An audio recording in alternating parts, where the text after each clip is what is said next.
Welcome my dear students. আজকে আরেকটি গুরুত্বপূর্ণ পোর্শন নিয়ে তোমাদের সঙ্গে আলোচনা করব। অর্থাৎ আজকের আলোচনার বিষয়বস্তু হলো অ্যালিফ্যাটিক জৈব যৌগের ইউপ্যাক নামকরণ। এই ইউপ্যাক সংস্থা কি? এটি একটি ইন্টারন্যাশনাল সংস্থা যা রসায়নের সমস্ত দিকটাই দেখভাল করে। এই যে রসায়নের সংস্থা ইউপ্যাক সংস্থা, এই সংস্থার উপর ডিপেন্ড করে যখন কোনো যৌগ আবিষ্কৃত হয় তার নামকরণের পদ্ধতি তৈরি হয়। তবে এই সংস্থার নামকরণের জন্য কতগুলো গাইডলাইন বা রুলস রয়েছে, সেগুলো আমরা জানলে নামকরণ খুব ইজি এবং সহজ হয়ে যাবে আমাদের সকলের কাছে। তার নামকরণ শেখার আগে আমরা জেনে নেব ইউপ্যাক সংস্থা সম্পর্কে, অর্থাৎ IUPAC।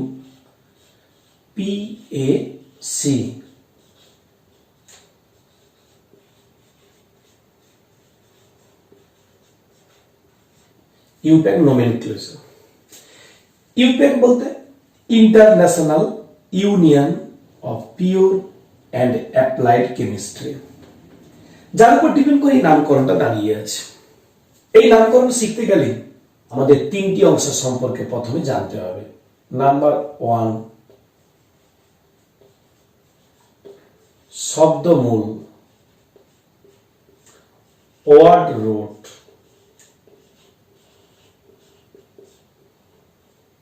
এটি কি? এই যে ওয়ার্ড রুট, এটা কিন্তু তোমরা মাধ্যমিকে শিখেছ। কিভাবে? অর্থাৎ জৈব যৌগে কার্বনের সংখ্যার উপর ডিপেন্ড করে তার নামটা তৈরি হয়। অর্থাৎ কার্বনের সংখ্যা যদি একটা হয় তাহলে কি হবে, দুটো হলে কি হবে, তিনটে হলে কি হবে, এগুলোই তো। এগুলো তোমরা জানো, তাই একটু আমরা আলোচনা করেই নিই। যদি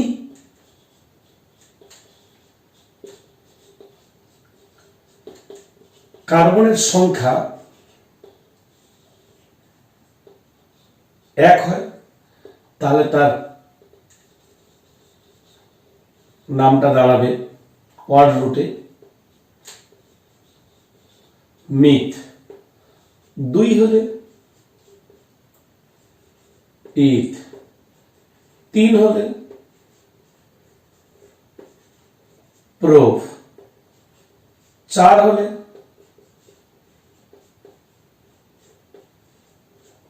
বিউট।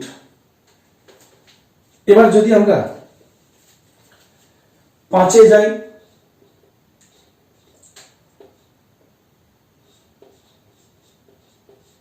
পেন্ট। 6 হলে হেক্স, 7 হলে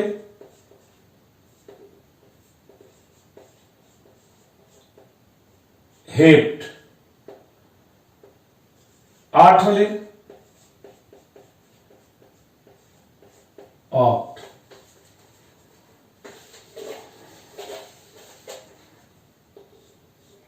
9 হলে 10 হলে ডেক। এই এতটা পর্যন্তই রয়েছে। তোমাদের মধ্যে প্রশ্ন আসতে পারে, স্যার যদি 11 হতো কি হতো, 12 হলে কি হতো? এরও রুল রয়েছে। তো তোমাদের 10 পর্যন্ত জানলেই হবে। তাও বলেই রাখি, একটা দুটো।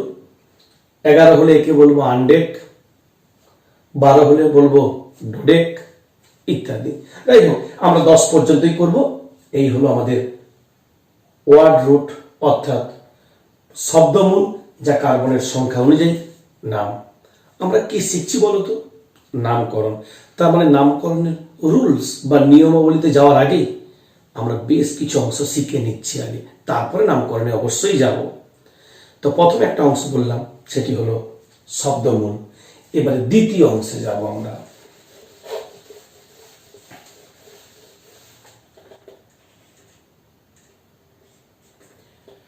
প্রত্যয়। সাফিক্স। এই প্রত্যয় বা সাফিক্স কি? এটি আবার দুটো পার্ট, প্রধান প্রত্যয় আর অপ্রধান প্রত্যয়।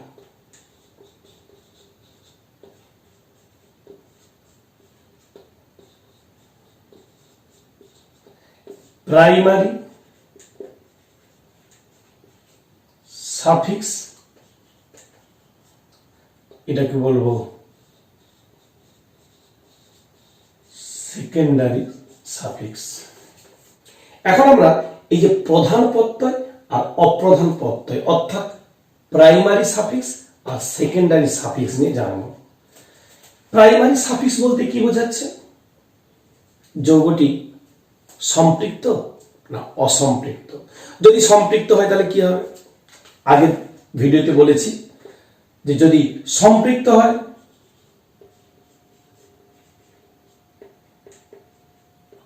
সেক্ষেত্রে অ্যালকেন হবে। অ্যালকেন মানে এর প্রাইমারি সাফিক্স হলো এন। আর অ্যালকেন বুঝবো কি করে? আগের দিনের মতো সিঙ্গেল বন্ড থাকলে কার্বন কার্বনের মধ্যে। এবার যদি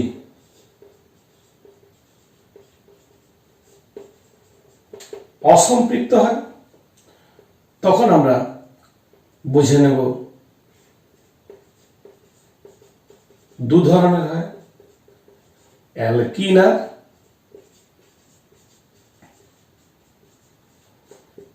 অ্যালকাইন।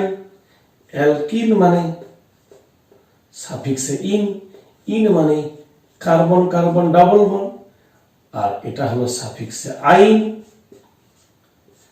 এটা হলো কার্বন কার্বন ট্রিপল বন্ড। তার মানে প্রাইমারি সাফিক্স থেকে যৌগটার মধ্যে আমরা সিঙ্গেল ডাবল ট্রিপল ইত্যাদি থাকলে এই শব্দগুলো ব্যবহার হয়। অর্থাৎ অ্যালকেনের ক্ষেত্রে এন, অ্যালকিনের ক্ষেত্রে ইন এবং অ্যালকাইনের ক্ষেত্রে আইন শব্দটা যোগ হয়। ব্যাস, তাহলে আমরা প্রাইমারি সাফিক্স বা প্রধান প্রত্যয়ে গেলাম। এবার আমরা যাব অপ্রধান প্রত্যয় অর্থাৎ সেকেন্ডারি সাফিক্স। সেকেন্ডারি সাফিক্স কি? সেকেন্ডারি সাফিক্স বলতে বোঝাচ্ছে এটি কার্যকরীমূলক বা ফাংশনাল গ্রুপ। এই ফাংশনাল গ্রুপগুলো ভিন্ন ভিন্ন হয়, তার বেলায় ভিন্ন ভিন্ন নামও হয় সাফিক্সে। যদিও আমরা এই পোর্শনটা নিয়ে পরে আলোচনা করব, কারণ আমাদের পুরো ডিটেলস জানবো আমরা। তাহলে এখন অপ্রধান প্রত্যয় বা সেকেন্ডারি সাফিক্স এক্ষেত্রে কি না কার্যকরী মূলক বা ফাংশনাল গ্রুপ। এই ফাংশনাল গ্রুপটা যদি আমি এক্সাম্পল হিসাবে নিচ্ছি, যদি অ্যালডিহাইড হয়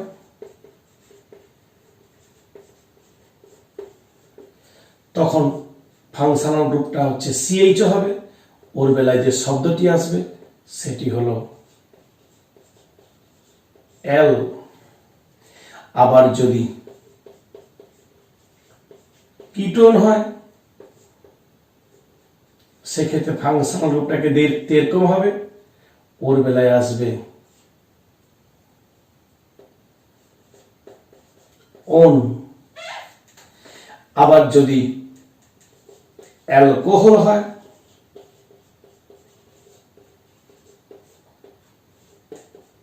তখন সেক্ষেত্রে আসবে অল। এরকম হিউজ আছে, কিন্তু আমাদের জানতে হবে আস্তে আস্তে করে। আমি কি করব, তোমাদের একটা সুন্দর ছক বা টেবিল দিয়ে দেব, যাতে করে তোমরা বুঝতে পারবে কার পরে কার রয়েছে। এটাও আমাদের জানতে হবে। কেন না, যখন কোনো যৌগে দেখবে তোমরা একাধিক ফাংশনাল গ্রুপ থাকবে, তখন তাদের মধ্যে প্রধানকে আর অপ্রধানকে সেটা জানার জন্যই আমাদের একটা ক্রমে মনে রাখতে হবে, কে আগে রয়েছে কে পরে রয়েছে। সেটা আমরা আসবো পরে। তো আপাতত আমরা জানবো যে আমাদের নামকরণ করতে গেলে সাফিক্সের প্রয়োজন। সাফিক্স বলতে প্রাইমারি আর সেকেন্ডারি। প্রাইমারি বলতে যদি সিঙ্গেল ডাবল ট্রিপল অর্থাৎ সম্পৃক্ত অসম্পৃক্তের ব্যাপারগুলো জানবো, আর সেকেন্ডারি বলতে ফাংশনাল গ্রুপগুলো জানবো, এবং ফাংশনাল গ্রুপ কোনগুলো থাকলে কি নাম হয় সেটাও আমরা শিখে নেব। কারণ আমরা আগেই বলেছি যে নামকরণ করতে গেলে আমাদের আগে তিনটে অংশ সম্পর্কে জানতে হবে। আমরা দুটো অংশ জানলাম, এবার 3 নম্বর অংশে যাব। তো আমরা কেন এগুলো শিখছি? কারণ যখন যখন তোমরা দেখবে যে কোনো বাড়িতে যখন আমরা কোনো রান্না করি, হঠাৎ করে কি রান্না বসিয়ে দিই, তাহলে আগে আমরা কি করি, রান্নার জন্য জোগাড় করে নিই, তারপরে কিন্তু রান্না করি। এও তাই, তাহলে নামকরণ যাওয়ার আগে আমরা যা যা লাগবে সেগুলোকে আগে একটু একটু করে শিখে নিচ্ছি, তারপর তো অবশ্যই আমরা নামকরণে যাবই। চলো পরের 3 নম্বর অংশ।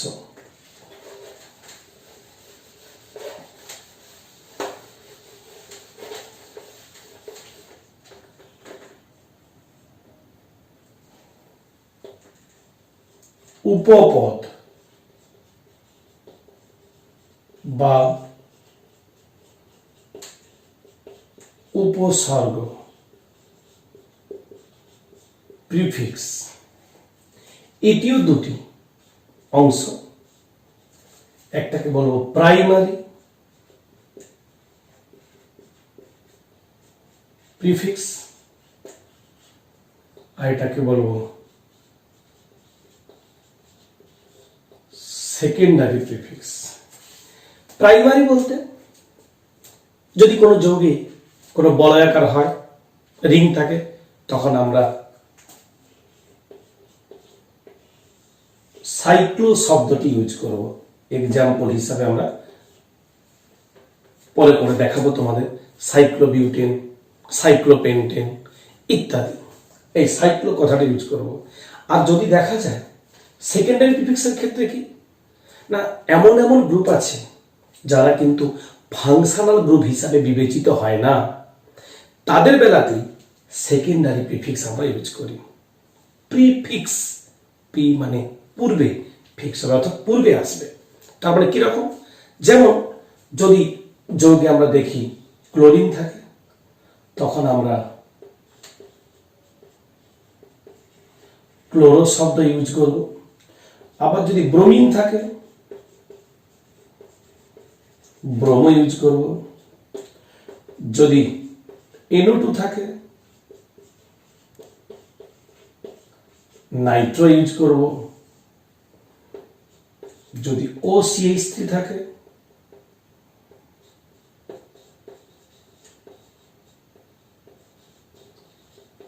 মিথক্সি ইউজ করব। যদি NO থাকে,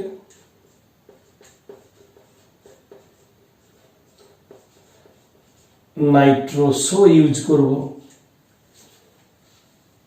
তাহলে এই যে নাইট্রোসো, নাইট্রো যা যা বললাম আমি, এগুলো হলো সেকেন্ডারি প্রিফিক্স। আর আগের সাইক্লো জাতীয় যেগুলো, এগুলোকে বলবো প্রাইমারি প্রিফিক্স। তাহলে টোটাল আমরা এই 3টি অংশ জানতে পারলে আমরা নামকরণ শিখতে পারবো। তাহলে 3টি অংশ বাদেও আমরা এক্সট্রা আরো একটা অংশ জানবো, সেটি কি, চলো। অ্যালকিল গ্রুপ, যাকে আমরা আর দিয়ে প্রকাশ করি, অর্থাৎ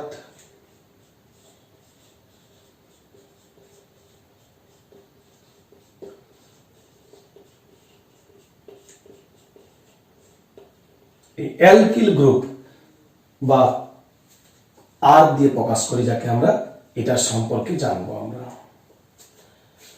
তোমরা নিচু ক্লাসে পেয়েছো যে মিথেন হলো CH4, এই CH4 থেকে অর্থাৎ অ্যালকেন থেকে একটা H পরমাণু বাদ দিলে আমরা যে গ্রুপটা পাবো সেটি হলো অ্যালকিল গ্রুপ। যেমন CH3, এই গ্রুপটিকে আমরা বলবো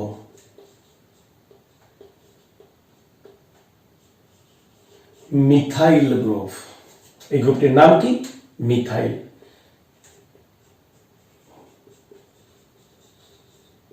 সংক্ষেপে কি এমি দিয়ে প্রকাশ করি আমরা। যদি C2H5 হয়, তখন এটাকে বলবো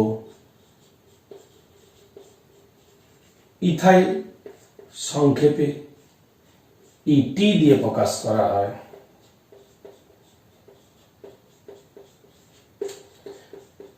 যদি এই গ্রুপটি থাকে, একে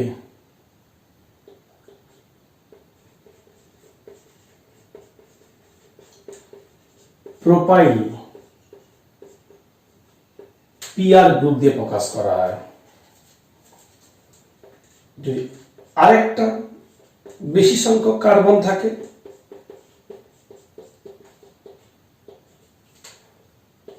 একে বিউটাইল দিয়ে প্রকাশ করা হয়। আবার যদি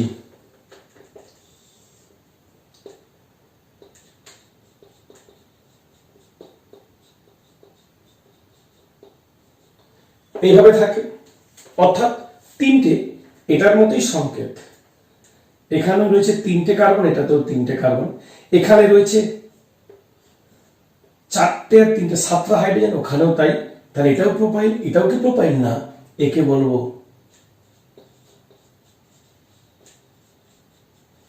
আইসোপ্রোপাইল।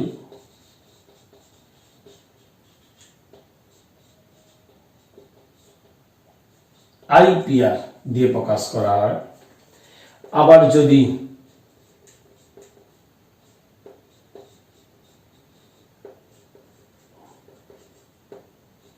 এর সঙ্গে এটা ম্যাচ করবে, এটাও বিউটাইল, দুটো করে শাখার মতো রয়েছে, এটা তো যা সংকেত এটাও তাই। এরও নাম বিউটাইল, এরও নাম বিউটাইল, কিন্তু এটার নাম হবে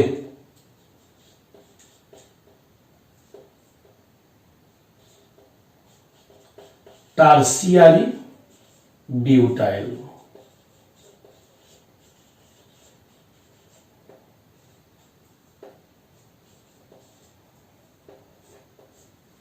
TBU টারসিয়ারি বিউটাইল, এটা আইপিআর আইসোপ্রোপাইল এই নামেও ডাকা হয়। আবার যদি C6H5 থাকে, তোমরা জানো C6H6 কে বেঞ্জিন বলে, তার থেকে একটা H বাদ দিয়ে দিলে তাহলে একটা অ্যালকিল গ্রুপ হয়ে যাবে, একে বলবো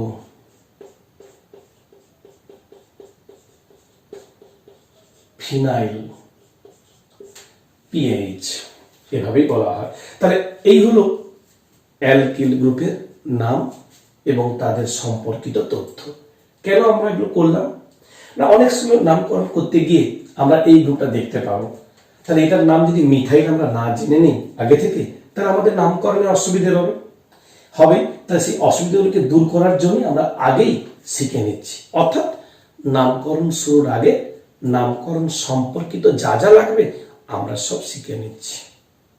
তাহলে আমাদের আপাতত পক্ষে নামকরণের জন্য যা যা লাগবে রেডি হয়ে গেল। এখন আমরা ইউপ্যাক নামকরণ শিখব, কিন্তু শিখতে গেলেই আমাদের বেশ কিছু নিয়মাবলী শিখতে হবে, নিয়ম ছাড়া তো আমরা করতেই পারবো না। তাহলে প্রথমে আমরা এক এক করে নিয়মগুলো শিখবো, আর টোটাল নামকরণ কমপ্লিট হবে। আজকে আমরা বেশ কিছুটা করব, পরের পার্টে বাকি অংশটা করব। তাহলে প্রথমে চলো 1 নম্বর নিয়মাবলী, অর্থাৎ 1 নম্বর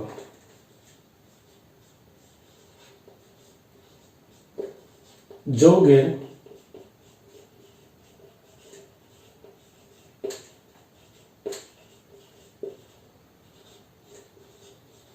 অবিচ্ছিন্ন দীর্ঘতম কার্বন শৃঙ্খল নিয়ম।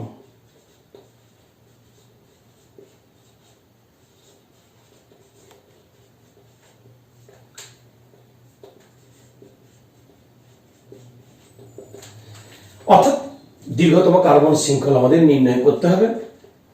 এক কথায় বললে লং চেন প্রথম খুঁজে নিতে হবে। একটা যৌগ যখন থাকবে তার মধ্যে দীর্ঘতম শৃঙ্খলটা আমাদের চুজ করতে হবে। একটা উদাহরণ দিয়ে তোমাদেরকে দেখানোর চেষ্টা করি।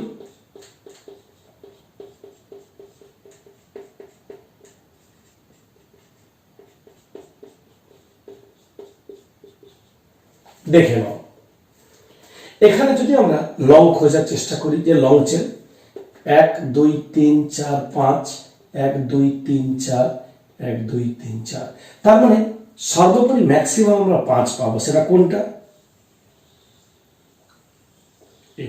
তাহলে এইরকম ম্যাক্সিমাম আমাদের চুজ করতে হবে। যদি আমরা রেখাচিত্র দিয়ে করি, অর্থাৎ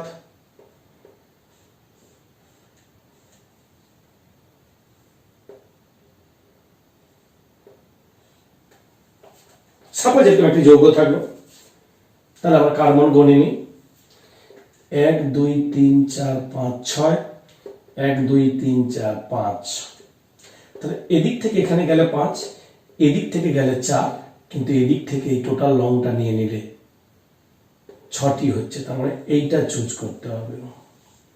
এখন প্রশ্ন আসতে পারে, স্যার এখান থেকে 1 থেকে এখানে 6 যাব, না এখান থেকে স্টার্ট করে এখানে 6? ওটা পরে, কিন্তু মোট লং আগে খুঁজে নেব। যে দিক থেকে গেলে আমরা টোটাল দীর্ঘতম শৃঙ্খল পাবো। তাহলে এই যে দীর্ঘতম শৃঙ্খল আমাদের প্রথম চুজিং, এই ফার্স্ট কাজ হচ্ছে দীর্ঘতম কার্বন শৃঙ্খল নির্ণয় করতে হবে। যেই দীর্ঘতম কার্বন শৃঙ্খল নির্ণয় হয়ে গেল, এবারে কি করতে হবে? ওইগুলো কার্বনের মাথাতে অনলি নাম্বারিং করতে হবে, অর্থাৎ নম্বরীকরণ, অর্থাৎ দীর্ঘতম কার্বন শৃঙ্খলটির ওপরে ক্রমিক সংখ্যা দিয়ে চিহ্নিতকরণ। তার মানে যদি আমরা সংক্ষেপে বলি তাহলে কি যাবে? এক কথায় 2 নম্বর, দীর্ঘতম কার্বন শৃঙ্খলটি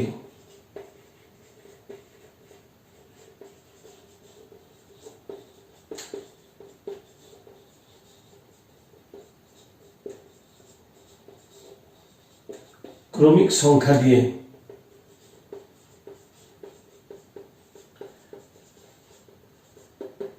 চিহ্নিতকরণ করতে হবে, অর্থাৎ ক্রমিক সংখ্যা দিয়ে নাম্বারিং করতে হবে।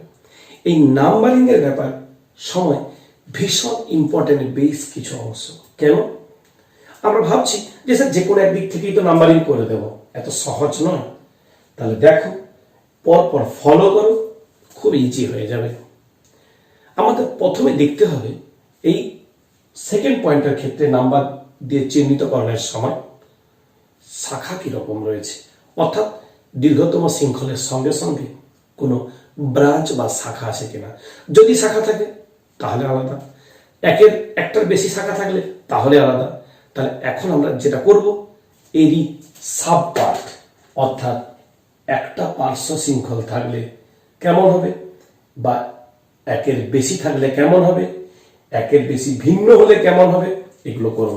অর্থাৎ এরই আমরা পার্ট বা অংশ করে নিচ্ছি। 1 নম্বর,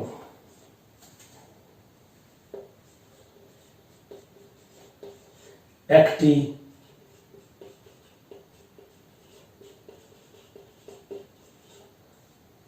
পার্শ্ব শাখা থাকলে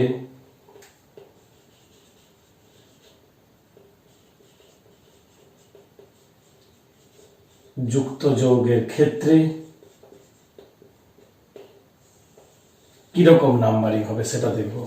একটি পার্শ্ব শাখা যুক্ত যৌগের ক্ষেত্রে, তার মানে লং চেনে একটি শাখা থাকলে, তাহলে এই যে পার্শ্ব শাখা যুক্ত থাকলে কেমন হয় এটা আমরা দেখাচ্ছি। আমরা সাপোজ উদাহরণ একটা নিচ্ছি, CH3 CH, CH3 CH2 CH3, long চেনে কেমন রয়েছে? 1 2 3 4। তাহলে আমরা যেদিক থেকেই যাই না কেন 4 পাবো, কিন্তু 1 নম্বর কোথা থেকে স্টার্ট করবো, এখানে না এখানে? বলা হচ্ছে একটি শাখাযুক্ত যৌগের ক্ষেত্রে নাম্বারিং করার সময় অবশ্যই যেদিক থেকে কম বা আগে পড়বে শাখাটি।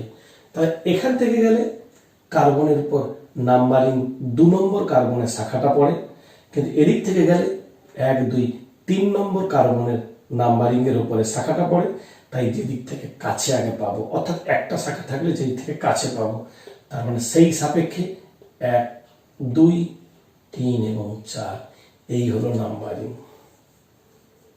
যদি আমরা অন্য একটা যৌগ নিলাম, সাপোজ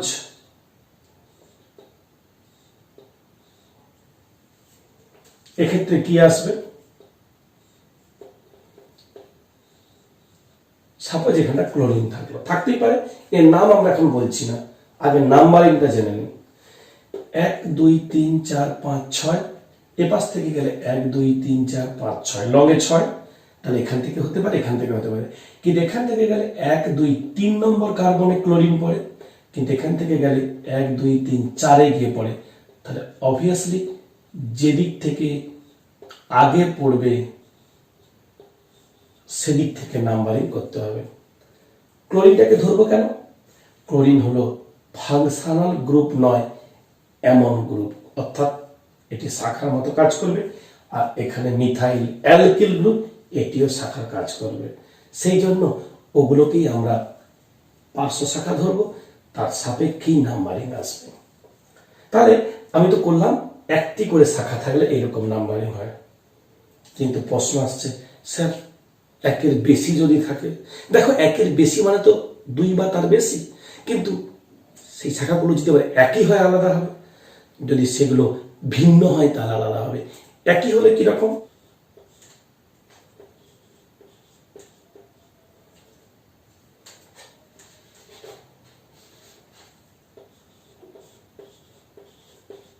একের বেশি,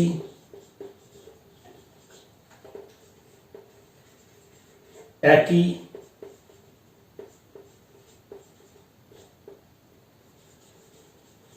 পার্শ্ব শাখাযুক্ত,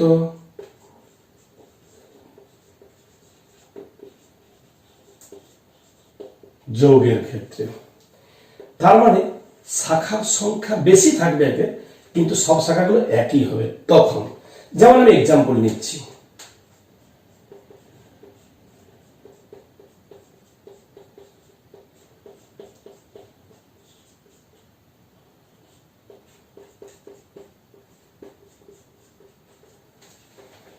দেখে নাও লংয়ে কি আসছে 1 2 3 4 5, যেভাবেই যাই 5, 5-এর বেশি কোনোভাবেই আসবে না।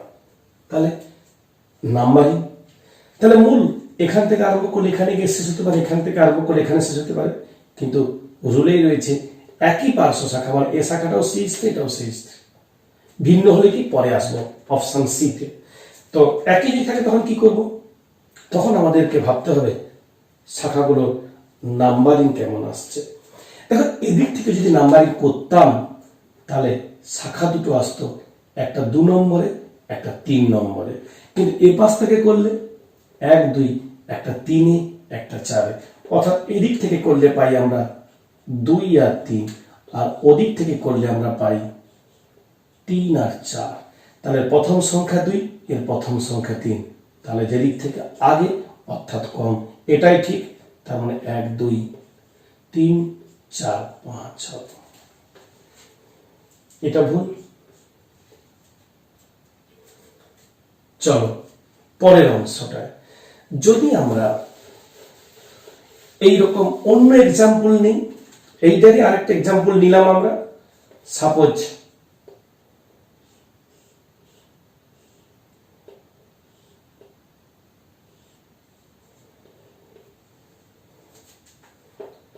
এটাতেও ক্লোরিন, এখানেও ক্লোরিন নিলাম, আর এটাতেও ক্লোরিন নিলাম। তখন কি হবে? দেখো যদি এদিক থেকে যাই তাহলে হিসেব করে যাও, 1 শাখাটা পাচ্ছি 2-এ, 3-এ নেই, 4-এ পাচ্ছি, সেটা আবার দুটো শাখা, তাই 4,4। যদি ওদিক থেকে আসতাম, একের পরে 2 নম্বর কার্বন, কিন্তু 2 নম্বর কার্বনের দুটো শাখা পাচ্ছি, তাহলে 2,2, 3-এ নেই, একদম 4-এ। এর প্রথম সংখ্যা 2, এরও 2 হয়ে গেল, কিন্তু এর পরের সংখ্যাটা হলো 4, এর 2, তার মানে এখানে 2, এখানে 4, আগে এটা পেলাম, তাহলে ওদিক থেকেই ঠিক। তাহলে নাম্বারিং হবে 1 2 3 4 5। এই হলো আমাদের একের বেশি একই শাখা থাকলে নাম্বারিং বা নামকরণের জন্য নিয়মাবলী। ক্লিয়ার হচ্ছে আশা করছি। খুব ইন্টারেস্টিং অর্গান, বুঝতেই পারছো,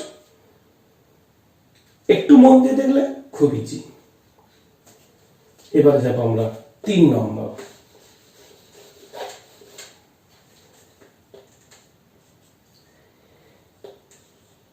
একের বেশি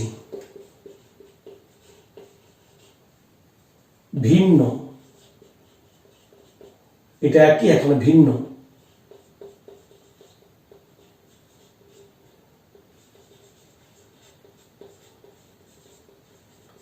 পার্শ্ব শাখাযুক্ত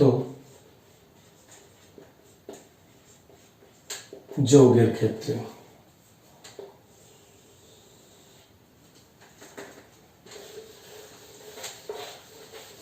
দেখে নাও।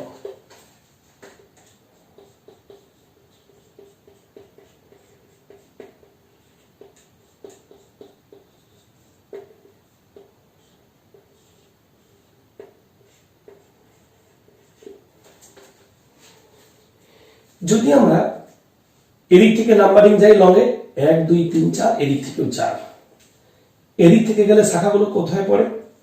2 এবং 3। ওপাশ থেকে গেলে শাখাগুলো কতই পড়ে? 2 এবং 3, কারণ 1 2 এবং 3। যেহেতু দেখলাম দুজনের উপরে নাম্বারিং একই হচ্ছে, সংখ্যা আরোপিত মান, এখন আমরা দেখবো দুটো শাখা কি একই। আজকে যদি দুটো শাখা একই হতো, অর্থাৎ দুটোই ক্লোরিন দুটোই ব্রোমিন, তাহলে যে কোনো দিক থেকে আমরা নাম্বারিং করতে পারতাম। কিন্তু যেহেতু দুটো শাখা আলাদা, তাই নাম্বারিং এর জন্য আমাদের পরের রুল, অর্থাৎ ইংরেজি বর্ণকে প্রাধান্য দিতে হবে, অর্থাৎ আলফাবেটিক্যালি। এটা ক্লোরিন, এর প্রথম বর্ণ হলো সি, অর্থাৎ ক্লোরোর সি। এটা ব্রোমিনের প্রথম বর্ণ হলো বি, তাহলে এটা ব্রোমো, এটা ক্লোরো, এটা বি আর সি। বুঝতেই পারছো, ইংরেজি বর্ণমালায় বি আগে, তাই নাম্বারিংটা ঠিক, অর্থাৎ এদিক থেকেই করতে হবে। উপায় নেই, কারণ কাছে পড়বে ওদিক থেকেই, এখানে সংখ্যাটা ফ্যাক্টর নয়। যেহেতু সংখ্যাগুলো সমান, তখন আমরা ইংরেজি বর্ণকে প্রাধান্য দেব। কিন্তু এই সংখ্যা যদি ডিফারেন্ট হয়, তাহলে সংখ্যা দিয়েই কিন্তু নাম্বারিংটা হবে। যখন দেখবো সংখ্যাগুলো একই হচ্ছে, তখন ইংরেজি বর্ণ আলফাবেটিক্যালি প্রাধান্য দেব, তার আগে নয় কিন্তু। যেমন আমরা পরের আরেকটি এক্সাম্পলে যাচ্ছি।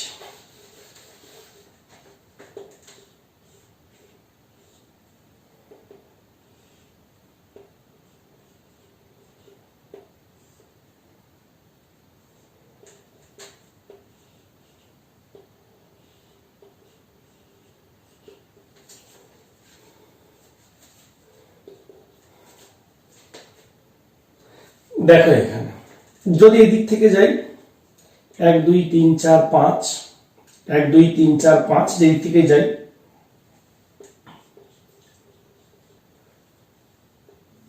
এটা না লিখলেও বোঝায় মিথাইল, এটাতেও না লিখলেও বোঝায় মিথাইল, আগে বলেছি আগের ভিডিওতে।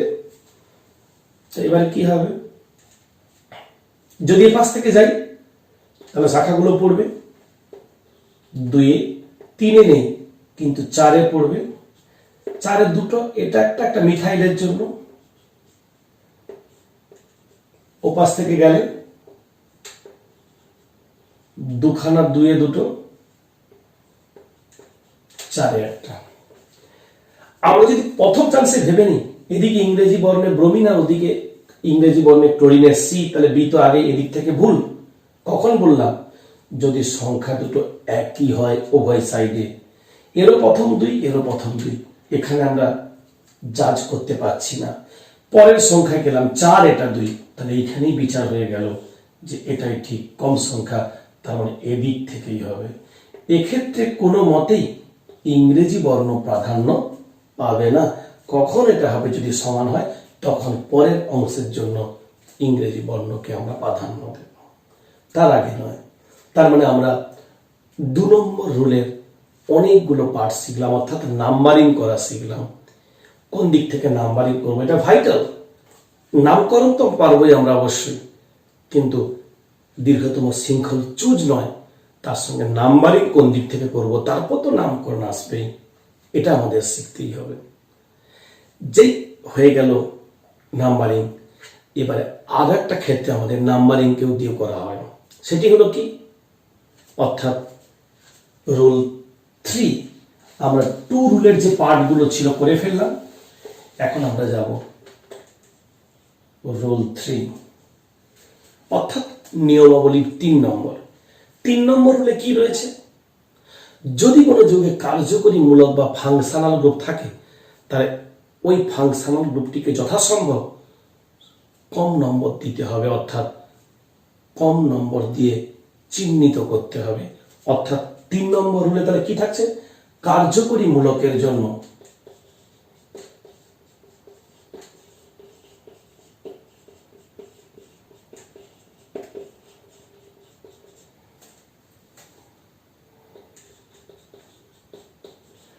সর্বনিম্ন সংখ্যা দিয়ে চিহ্নিতকরণ করতে হবে।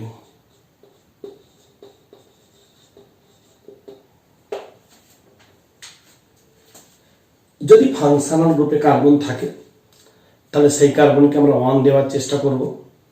যদি ফাংশনাল গ্রুপটাতে কার্বন না থাকে তাহলে ওই গ্রুপটা যে কার্বনের সঙ্গে যুক্ত তাকে 1 দেওয়ার চেষ্টা করব। অবশ্যই দীর্ঘতম শৃঙ্খলকে বজায় রেখে তবেই নাম্বারিং হবে। তারপরে আমরা একটা উদাহরণ দিচ্ছি। সাপোজ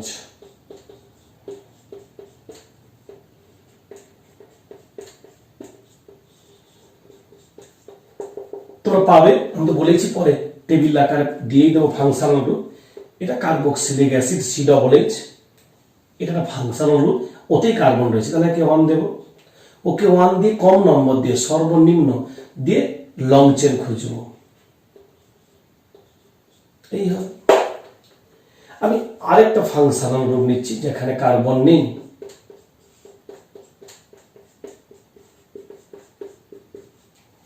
তখন কি হবে, তাহলে এইটা ফাংশনাল গ্রুপ এই কার্বনে, তাহলে আমরা এখানে 1 দিতে পারবো না।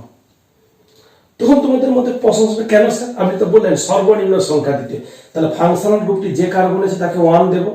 হ্যাঁ, একে 1 দিলে এদিকে 2 এদিকে 3, যেটা ভুল হয়ে যাবে। কেন? চেনটাতে লং চেনে মাত্র 3 পড়বে, কিন্তু আমি বলেছি দীর্ঘতম শৃঙ্খলকে বজায় রেখে যতটা কম দেওয়া যায়। তার মানে এখানে 1 না দিই, যদি এখানে 1 দিই তাহলে 1 2 3 4 চেনটাতে লং চেন 4টে হলো, ফাংশনাল গ্রুপটা 2 নম্বরে পড়লো। আর যদি আমি এ পাশ থেকে করতাম তাহলে 1 2 3 4 লং চেন থাকতো, কিন্তু ফাংশনাল গ্রুপটি 3 নম্বরে পড়তো। তাহলে যথাসম্ভব কম দেব, কিন্তু দীর্ঘতম শৃঙ্খলকে বজায় রেখে। এটাই হলো আমাদের নাম্বারিং।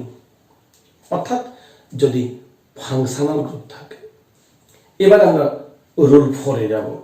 সেখানে কি হবে, আবার নাম্বারিং এর প্রশ্ন আসবে। আজকে আমরা নাম করছি না, অর্থাৎ নামকরণ যৌগের উদাহরণ দিয়ে করছি না, কিন্তু নাম্বারিং গুলো শিখে নিচ্ছি। কারণ নাম্বারিং শিখলেই তো পরের ভিডিওতে অবশ্যই নামকরণ শিখে যাব।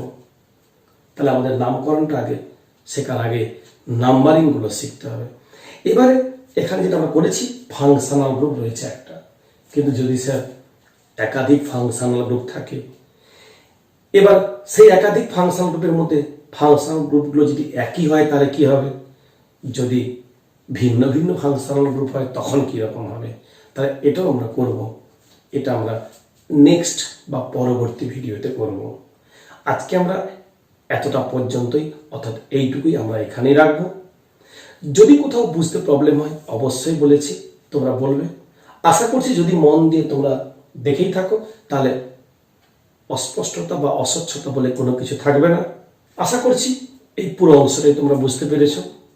এরপরও যদি কোথাও সমস্যা হয় তোমরা অবশ্যই আমাকে কমেন্টে জানাবে কেমন হলো ভিডিওটি, অর্থাৎ তোমরা কেমন বুঝতে পারছো। প্রত্যেকের কিন্তু কমেন্ট চাই, কমেন্টে আমাকে জানিও, তাহলে আমি বুঝতে পারবো যে না ঠিকঠাক হচ্ছে, তোমরাও বুঝতে পারছো। তোমাদের সঙ্গে আমার দেখা হবে পরবর্তী ভিডিওতে। সবাই তোমরা সুস্থ থাকো, ভালো থাকো।